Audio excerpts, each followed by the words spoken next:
a saber through her. It was a bloody night. I threw her in the river, which was a dreadful sight. My father often had told me that money would set me free. If I should murder that dear little girl whose name was Rose Connolly.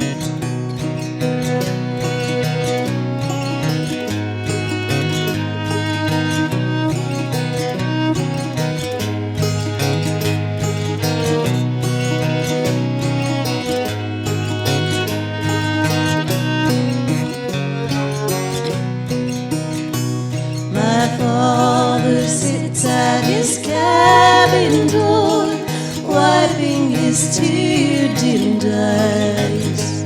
For his only son soon shall walk to yonder scaffold high. My race is run beneath the sun, the scaffold now waits for me. For I did murder that dear little girl whose name was Rose Connolly.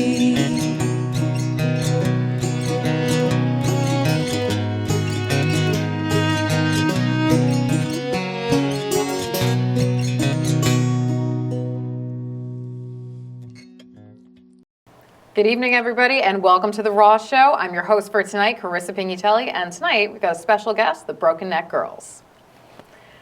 So, ladies, introduce yourselves for everybody. Who's who, and how did you all meet?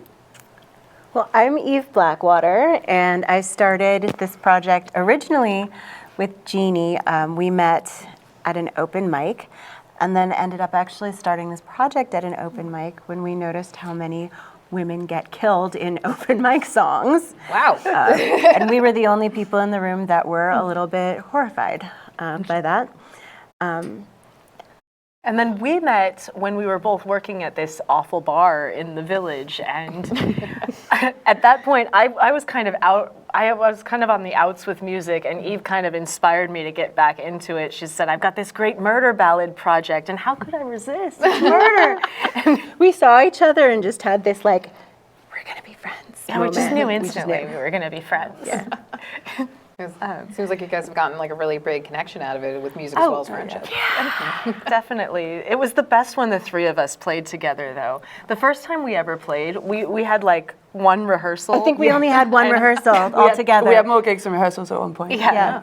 Wow. Yeah, and it's amazing to be in a band with your best friends. I don't think Sounds like it. very many people get to have that. No, it's very true. It's very true. But I'm also a little curious about your instruments and your name choice, actually, because I noticed you had a guitar, which, you know, guitar people see. Violin you don't normally see. And also banjo and what was that one where you... It's a dulcimer, but I set it up to play like a dobro. So it's kind of a fusion. But the instrument is a dulcimer, played in a dobro style. How did you all get into these different instruments? I mean, Oh, gosh. not the ones that you see very often. I mean, I've been playing violin since I was about 5. Before that, I was begging for one, but my parents were trying to talk me out of it.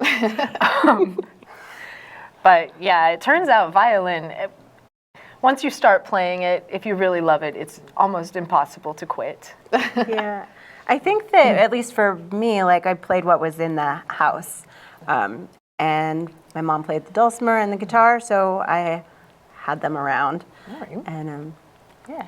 I played guitar first. I've been playing guitar like since I was a kid. I didn't pick up the banjo until like much later as an adult. Like I always liked the sound of it and stuff. I always liked banjo music, and I really wanted to learn, and then eventually got around to it. Oh, that's pretty amazing. And also, your name, the Brokeneck Girls. I know you said your project started when you were surprised at how many women were getting killed in these open mic songs. It was actually at this open We mic. came up with it that night, yeah. 2 people in a row had songs where a woman got her neck broken in the song. And we said, we have to start a band called Brokeneck Girls. We have to own this. Okay. Well, thank you so much for that. And with that being said, let's hear some more of your music. Next up is Tom Dooley.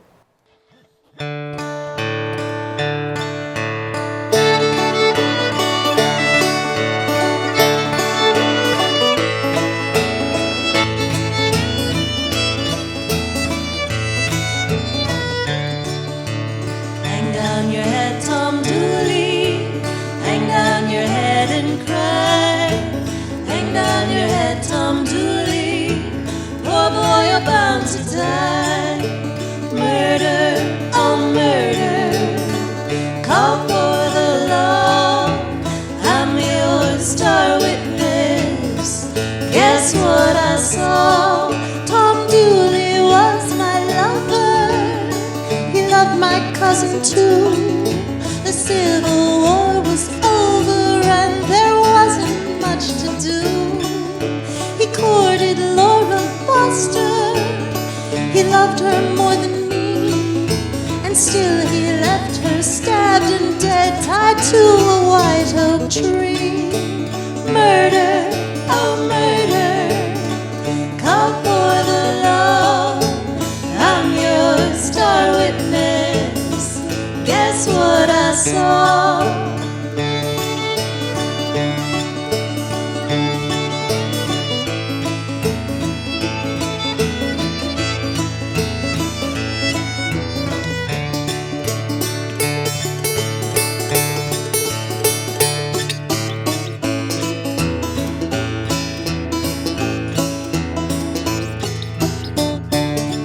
And Foster helped him do it. I saw them do the deed. They thought that it was Laura who gave Tom the STD. The syphilis was mine to share. Tom Dooley got his due. And don't bother the sheriff, 'cause I hear he's got it too. Murder, oh murder. Call for the law. I'm your star witness.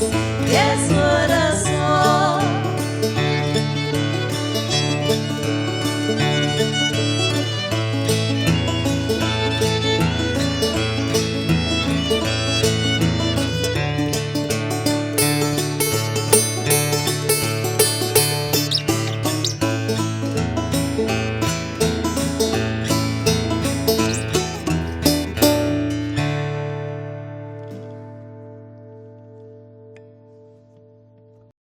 Welcome back to the Raw Show. This was the Brokeneck Girls, and we got a few more questions for them. So we do on this show, we do have a lot of musicians and things like that, but very rarely do we have playwrights. so, so when you were talking about your project of, you know, these women that were getting killed in these open mic songs here, how did you go from band to play? And I want to know about the play, You all would of that. never in a million years have guessed that this would happen. And the story is that this one was late to rehearsal. Oh. Oh. And I got there and they were like, "We're writing a play." Usually she's our beacon of sanity, and she wasn't there. And while we were waiting for her, we just sort of started talking about how most of the songs tell stories, and how they are very theatrical. True. And by the time she got there, the play was already half written. There was nothing we could do. I have to ask, how late were you that they were able to have a play? Was that the day the train took me to Coney Yeah, it Island? took you to Yeah, Oh, it was. okay, no, that happens. That happens. we wrote 3 pages together, but at that moment, like the whole vision came out, and like I saw the play. I saw the whole thing, and I was like, we wrote a play. And You wrote a play. She really did. She produced this script, and it's a good script. And Just alarmingly fast, and we couldn't not do it. it kind of like I had them there to inspire me and bounce ideas off us, and we had so much fun together. I think that was the main thing, was that it was fun, and we had, you know, as musicians, we had an audience already, so nobody really took us seriously when we were like, we have a play. But then we kind of kept pushing it a little bit, and this theater group called Fringe got a copy of it, and they said, Frigid New York, who produces the Fringe Festival. They got a copy of it and they loved it, and they said, we want to do whatever we can to make this happen for you. Wow. So if it weren't for them, thank you very much. Frigid NYC. Frigid Yes. NYC. Yeah. Now, I also had another question about that. So it seems like you have a very big passion for, speaking out about issues with things like, violence against women. But, have you gotten any flack for singing songs about it and then talking about it later? What's that like?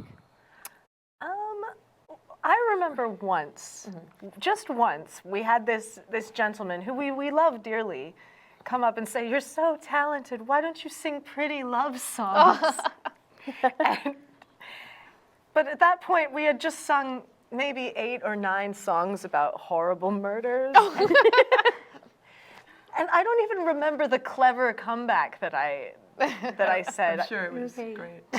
But yeah, as far as pushback that way, I think that there's plenty of space for pretty songs and for love songs, but there is something deeply cathartic about a beautiful song that's about a horrible thing. It makes it easier to process, and I think that's kind of prevented us from getting a lot of outrage. I was surprised that we really did not get a lot of pushback. When I do Crybaby Creek by myself, sometimes I do get pushback, especially if I say that it's a true story. People will say that didn't happen. But in the world of the play, and because the play is a comedy, I was actually really surprised because a lot of sort of non-woke people, very traditional people, ended up seeing the play and telling me how much they enjoyed it. So I do believe that we can all agree that killing women is bad. Yeah, definitely. Killing kids is also bad. So I think that somehow we got to some sort of human essence in people in this play, and it's a comedy, so everything is hidden. Good. Sounds like it's a great thing to be in. Now let's hear some more of these marvelously macabre songs from the Brokeneck Girls.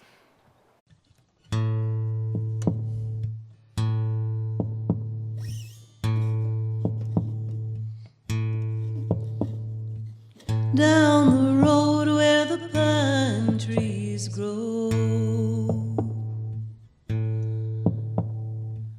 there's a voice when the night winds blow.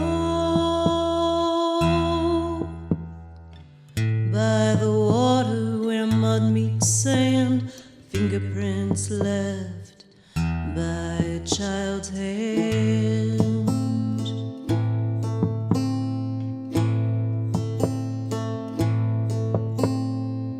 What's that word from hatred's mouth?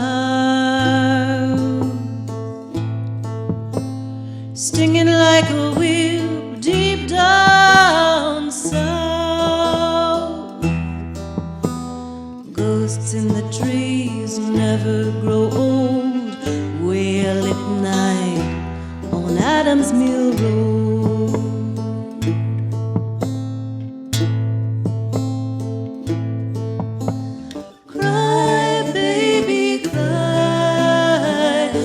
The men in white sheets ride by, cold water deep, one last breath on Crybaby Creek.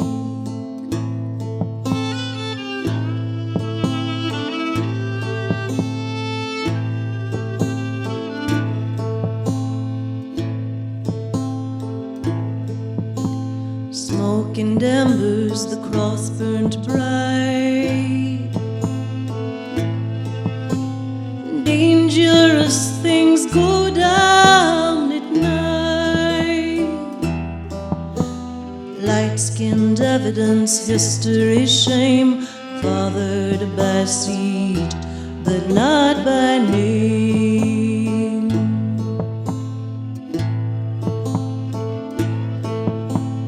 Pointed hoods float through needled trees. Shadows left hanging in the breeze. They rode through the field, smashed up the shack, stole the child, the pale shade of black.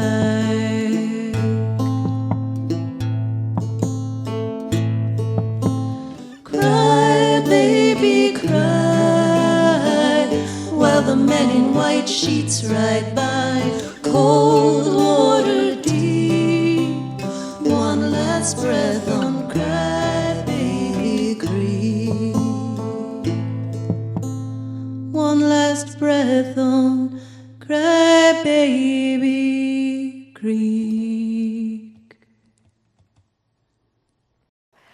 All right, we're back again. Now, I want to ask you about your song "Animal Control." Would you tell me a little bit about that? Because that's a true original that you wrote. Yeah, it's more sort of about actually kind of disassociating from your own actions, really, more than like an actual werewolf. It's not a true story. It'd be interesting if it was. You know, the kind of idea of like sort of having the realization after you've done something that it was you and it doesn't feel like it was. That's the kind of idea of it. I was also going to ask actually about it because you talked a lot about like violence on women in a lot of your music, especially the covers. But yet it seems like this is the one where it's like the woman kind of takes back her power, even though she is not fully aware of it. Does that have anything to do with the motivation for the song, or just kind of was a secondary thing? No, it was one where it was like, yeah, like we say that, you know, the women are getting killed all the time, so it was kind of like, let's write one where she brutally kills a man. I was going to say, change the narrative. There's nothing wrong with doing that. I think that a lot of the time when we write songs, we have no idea how deep they go. Like, we write them about one thing and then later on realize what they mean. And I think that was probably part of Jeannie's song. And because we use that in the play. It's part of that exact idea of taking power back and getting a little revenge and instilling a little bit of fear is definitely a theme in the play. I think everybody can love a little revenge at some point. I know I do. Now, I want to know also, where can we find you? Where can we see your play? I want to know more. The play opens April 6th, and it runs through the 19th at the New York Fringe Festival. You can find us at themurderballadmusical.com, themurderballadmusical.com, or if you look up Brokeneck Girls, you'll get there eventually. The full name of the play is Brokeneck Girls, the Murder Ballad Musical. That musical. Oh, it's a mouthful, but it sounds like a really good kind. And do you have any socials that you'd like to share too? Oh, we have a lot of socials. Really now? We each have our own individual socials. Then there's also Brokeneck Girls on Facebook and Instagram, and The Murder Ballad Musical on Facebook and Instagram. All right. Sounds like a great place to find you all. Thank you, Brokeneck Girls. Let's hear one more song from you, and let's have a good night, and until next time.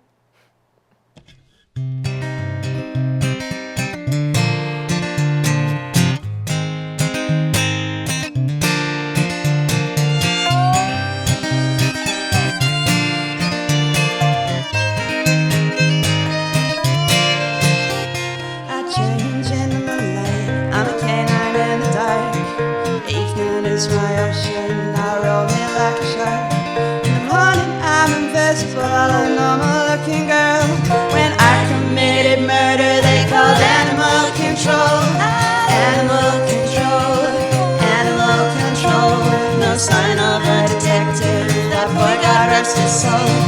Animal control, animal control. I got away with murder, they called animal control.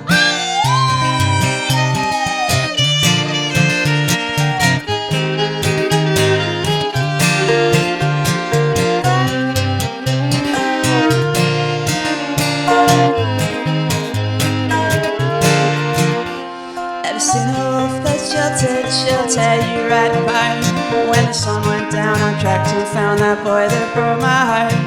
Chased him to an alleyway, I took him by the throat. They're never gonna find me, they called animal control. Animal control, animal control. No sign of a detective, that boy got rusted soul. Animal control, animal control. I got away with murder, they called animal control.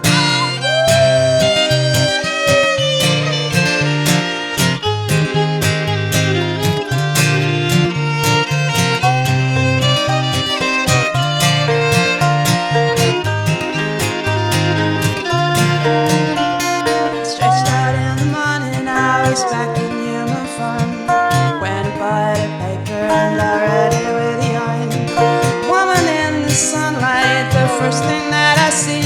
They say beware, there's a wolf out there. I know that wolf is me.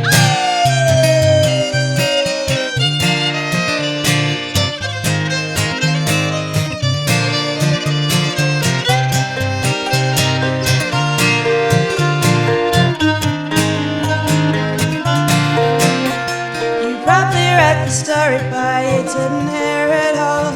I got away with murder, they called animal control.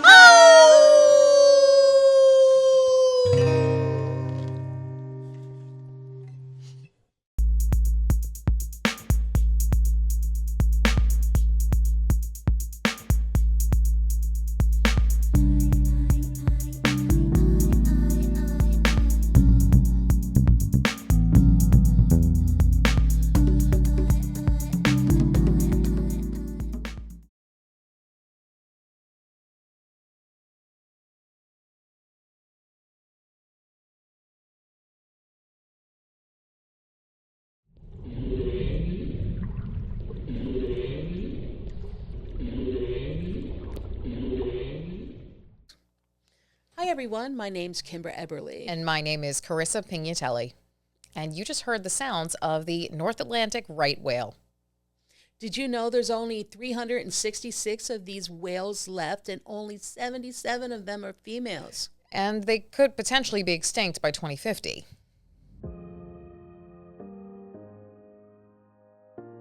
So for over a year, me and Kimbra have been collaborating on a whole multitude of projects together.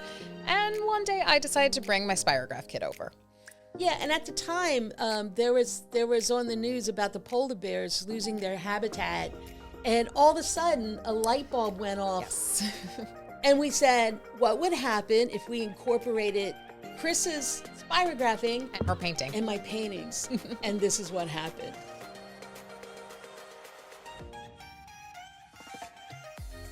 And because of our love for animals, we wanted to bring awareness to this issue in a fun and creative way. And that's why we made a walkthrough immersive art experience known as Project Extinction. So this exhibit will feature 5 very large murals, 12 feet by 9 feet. And they're animals that are on the critically endangered list. Also, 10% of sales will be going to the World Wildlife Fund. Yes, and we will also have some smaller paintings there too, all with the spirographing incorporated into them. And we also have a whole bunch of things for sale as well.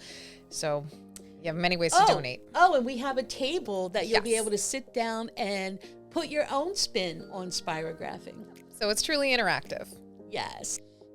One of the animals featured will be the panda bear. And did you know there's less than 2,000 panda bears left? And that's because there's been a lot of overbuilding with infrastructure across the places where they get their main source of food, which is bamboo. Also is the emperor penguin. More than 90% of those emperor colonies are predicted to be extinct by the turn of the century, and it's all because of global warming and the ice caps melting. One of the animals that's been in the news lately is the baby giraffe that was born without any spots and is the only one that exists in the world. Giraffes are the world's tallest animals, and they're facing extinction with less than a few hundred left. In particular, we've got 2 subspecies, the Rothschild and the West African giraffe. And they could very well be extinct unless we act quickly. So I love that little baby giraffe. He's so cute. Yes. And I hope there's more coming soon. Me too. Yeah. The monarch butterfly has been on the decline. It declined 85% in the last 2 decades, and it's because of global warming. Their major food source is milkweed fields, which have been on the decline. But something that we're doing to bring attention to this issue and support research is we are working on and publishing an educational coloring book, and it's for kids and adults alike, where you could put your own spin on the art, and There's also a spirograph kit that goes along with that book. so we'll see you there this summer for Project Extinction. An art exhibit at Hub 17's Theater and Gallery.